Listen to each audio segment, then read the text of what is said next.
Hello everybody, welcome to Walls Wheels and welcome to yet another video. And in this video we're doing something ever so slightly different. You see, in this video what I'm going to be doing is showing you how I went about making this clock. Now I will say before we go too much further, this clock is made out of completely scrap bits of metal. So you've got a motorcycle disc from a Yamaha 125, a wheel bearing from a go-kart and a clutch housing from a go-kart. Now you see, with this idea behind this has been fully inspired by another YouTuber who goes by the name of Spicy110. He does moto vlogging and metalwork, and this idea was entirely inspired by the stuff that he does. So there will be a link down below in the description to his social media channels, YouTube, that kind of deal. So without further ado, let's go on with it and I'll show you how I went about making it. Laid out here on the floor are the three main components of the clock build. We have our base or stand, whatever you want to call it, which is a go-kart clutch case. This was chosen because it is relatively weighty and also because it's wide enough that the clock, when complete, won't just fall over every time, say, a spider sneezes. A go-kart axle bearing is the small object you can see in the middle, which will act to give the face of the clock a little more height, as well as allowing the face to sit in a little better, allowing me to give it a stronger weld. The face of the clock will be made out of a brake disc from a motorbike. I believe it to be from a Yamaha 125 of some sort from the 1990s. Having both a 90s Mini and 90s Renault, a 90s motorcycle disc kind of fits in quite nicely with the channel theme here, don't you think?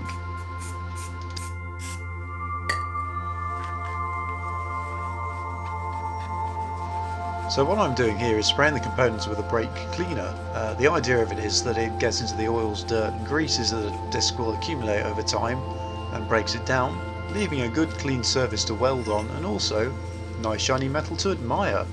Who doesn't want that?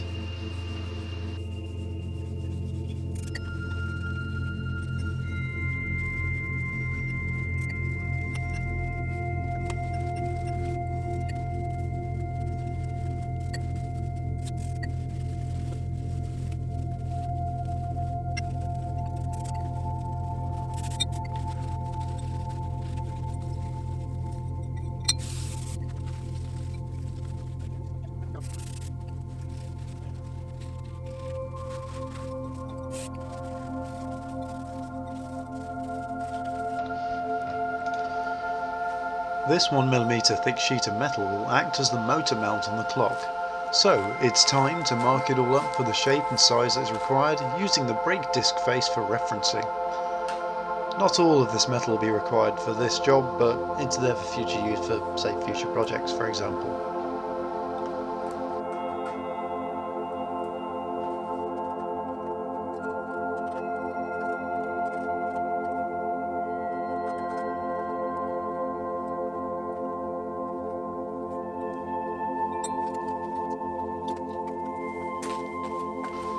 I also used the lid off of a plastic chocolate container to make a full circle, as the brake disc had left some parts unmarked on the sheet of metal.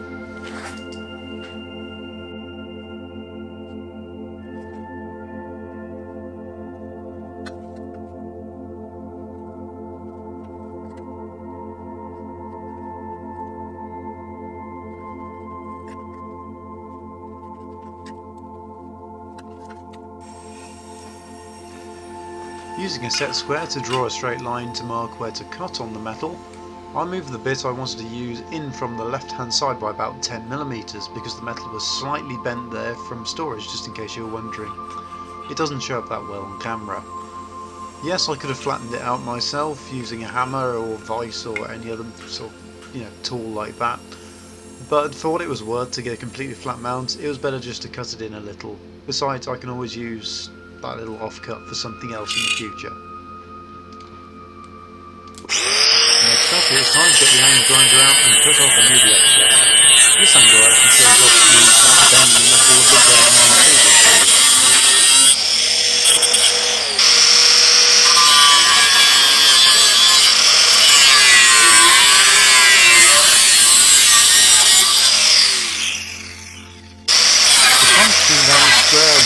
As much of a circle as is possible with an angle grinder. I ended up using a different tool to try and get it even more circular than, well, all of that.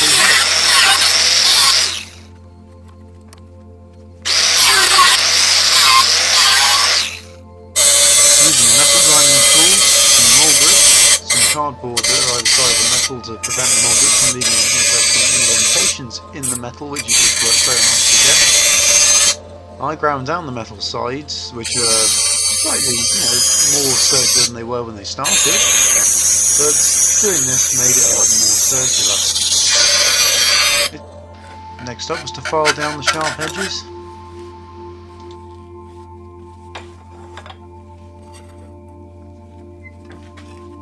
So this is the drill I'll be using to drill through the metal for the motor mount.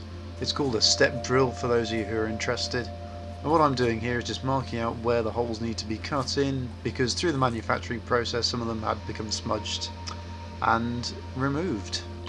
Using the markers from the brake disc, I was going to now cross them over and join them to their opposite sides, because this way then, doing this would help me find the dead centre of the metal panel where the clock was actually going to mount through for the motor, and this will allow the motor to sit flush right in the middle of the clock itself.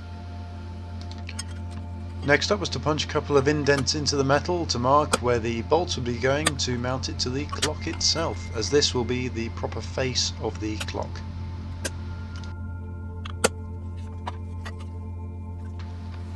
Next up, I clamped down the wood and the metal to the wood so that when the pillar drill is drilling, nothing can go flying off and hit anybody in the face, because that wouldn't exactly be fun now, would it?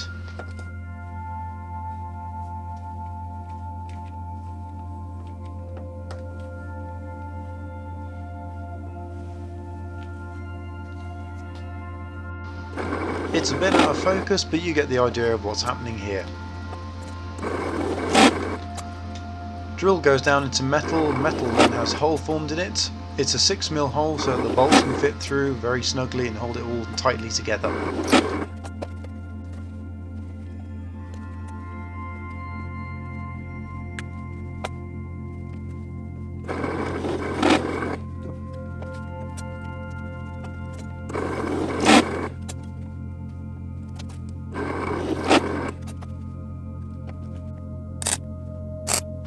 Now this here is the fun part of the project, welding all the pieces of the puzzle and seeing it all come together to create the final piece.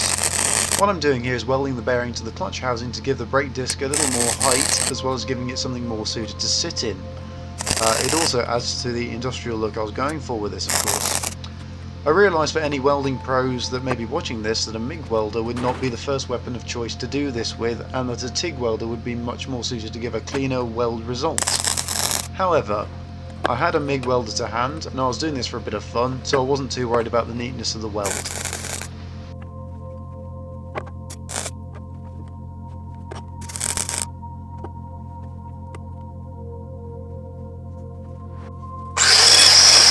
Another reason why I wasn't worried about the neatness, I was just going to grind them down anyway, so to me, TIG welding was going to be an to the outcome for this particular project anyway.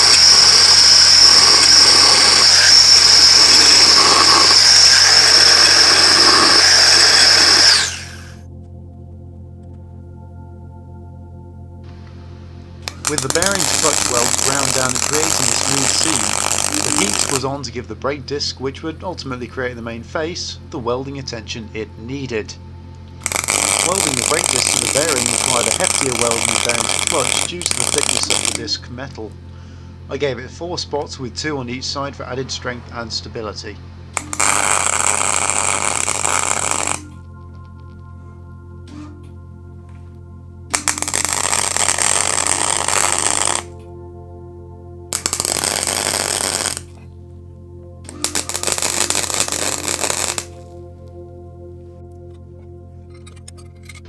With the metal having cooled from welding, it was now time to mount the smooth circular metal sheet to the disc using 6mm bolts, nuts and washers. Using the original holes, the disc would have been mounted to the Yamaha.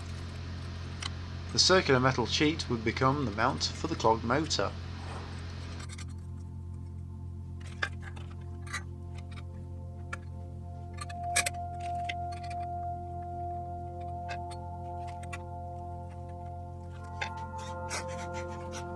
Two of the holes in the circular metal weren't quite aligned properly when drilling out with a pillar drill, so using a cordless drill I then drilled out the tiny amount required there on the workbench. This hole would be covered anyway, so it didn't upset the overall look of the design.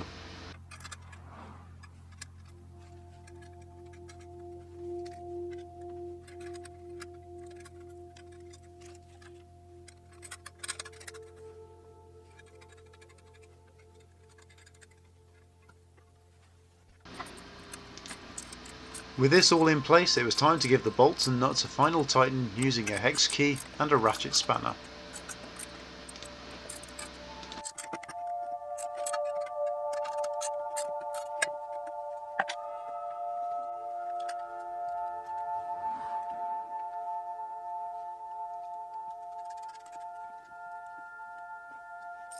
The motor was the last thing to install, giving the clock its final touch. The hands then followed soon after.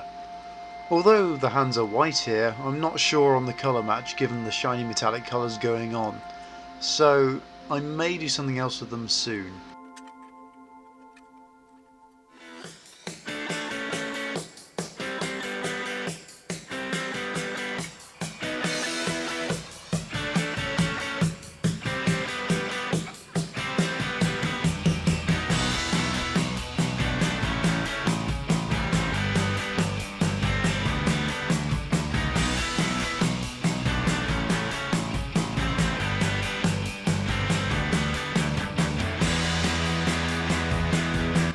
The bolts were chosen to be this long as they provide protection for the motor should it end up getting knocked over.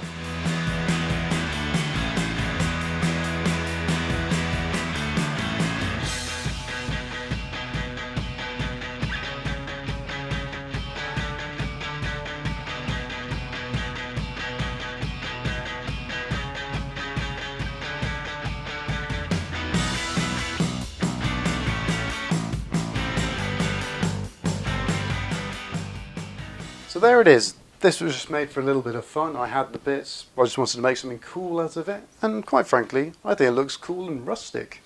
Let me know what you think down below in the comments. As you can see, it's all running tickety-boo. What's not to like? Anyway guys, that's the end of this video. If you have liked this, please remember to consider leaving a like. If you want to say something down below, feel free to do so in the comments down below. And if you want to see more of this kind of content and other various car, vehicle based stuff, feel free to subscribe for more of this kind of video content to come. Thank you very much for watching guys, and I'll see you in the next one. Farewell.